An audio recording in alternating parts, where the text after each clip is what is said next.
আসসালামু আলাইকুম সবাইকে। কেমন আছেন সবাই? আশা করি আল্লাহর অশেষ রহমতে আপনারা সবাই ভালো আছেন, সুস্থ আছেন। আলহামদুলিল্লাহ, আমরাও আল্লাহ পাকের ইচ্ছে ভালো আছি।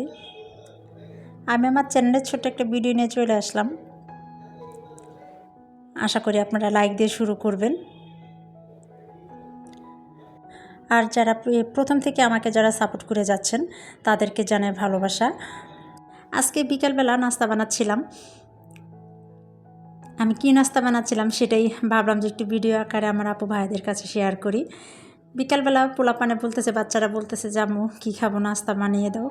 দেখলাম যে অনেক সুন্দর বেগুন নিয়ে আসছিল সকালবেলা বাজার থেকে, টাটকা একদম টাটকা ছিল বেগুনটা। ভাবলাম যে তাহলে বিকালবেলা আমি এটাতে আজকে বেগুনি বানিয়ে নেব। আর ফ্রিজে কিছু বুট সিদ্ধ করাই ছিল, সেটাও বের করে নিলাম, ঝটপট যা করার আর কি। এই তো আমি বুট এক চুলায় দিয়ে দিয়েছি, সেটাতে দেখালাম। আর এখানে হচ্ছে আমি বেগুনিটা করে নিচ্ছি। আমি বেগুনিটা না প্রথমে পাতলা করে কেটে লবণ পানিতে ভিজিয়ে রেখেছিলাম। এভাবে যদি বেগুনটা ভিজিয়ে রাখি না, খেতে অনেক টেস্টি হয়, লবণটা বেগুনের ভিতরে ঢুকে যায়। সেই জন্য এই কাজটা করেছিলাম। আর বেসনটা আমি অনেক আগেই কাই করে রেখেছিলাম সব মশলা দিয়ে। এতেও আস্তে আস্তে ভেজে নিচ্ছি। আজকে আমার এই ছোটো ভিডিওটা যদি আপনাদের কাছে ভালো লেগে থাকে তাহলে আপনারা চাইলে একটা লাইক দিবেন, আর অবশ্যই আপনারা আমার একটা সাবস্ক্রাইব করে দিবেন। আর একটা কথা বলি, অনেক আপুর ভাইয়েরা আমার ভিডিওটা কন্টিনিউ দেখেন কিন্তু সাবস্ক্রাইব করেন না।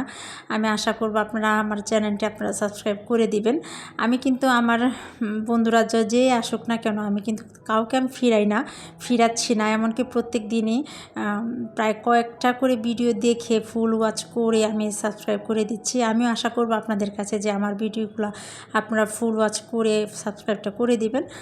আমরা তো সবাই এক উদ্দেশ্যে কাজগুলো করতেছি, তাই বলি সবাই যেন আমরা সবার পাশে থাকি। আমি বারবারই প্রায় ভিডিওতে আমার ভিডিওগুলোতে আমি কথাটা বলি, আমরা যেন সবাই সবার পাশে থাকি, তাহলেই তো আমরা সবাই আগাতে পারবো।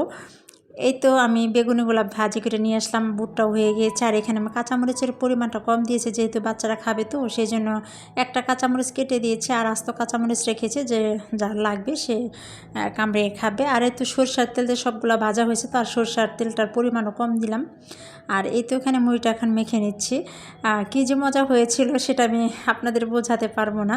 খুবই মজা হয়েছিল। রোজার সময় যে খাওয়া হয় ঠিক সেরকমই মজা হয়েছিল, রোজার মতোই। রোজার মধ্যে কিন্তু 1 মাস পুরা খাওয়া হয়, তারপরেও কিন্তু এই মুড়ি মাখার রুচিটা যায় না। ঠিক সেরকমই হয়েছিল। অনেক দিন পরে রোজার ভিতরে যে এইভাবে খাওয়া হয়েছিল, তারপরে আর এই বেগুনি দিয়ে বুট দিয়ে মুড়ি মাখানো খাওয়া হয় নাই।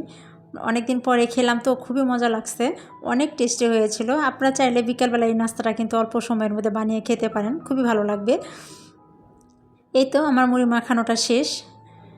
আমি এখানে মুড়ি মাখাটাই বললাম, অনেকেই মুড়ি ভর্তাও বলে, যে যেটাই বলি, এভাবেও কিন্তু মুড়িটা খেলে খুবই মজা হয়। চলুন তাহলে আজকে আমরা খাওয়া শুরু করে দিই। আর ভিডিওটা বেশি বাড়াবো না। সবাই ভালো থাকবেন, সুস্থ থাকবেন, সবাই নিরাপদে থাকবেন। আসসালামু আলাইকুম সবাইকে। আল্লাহ হাফেজ।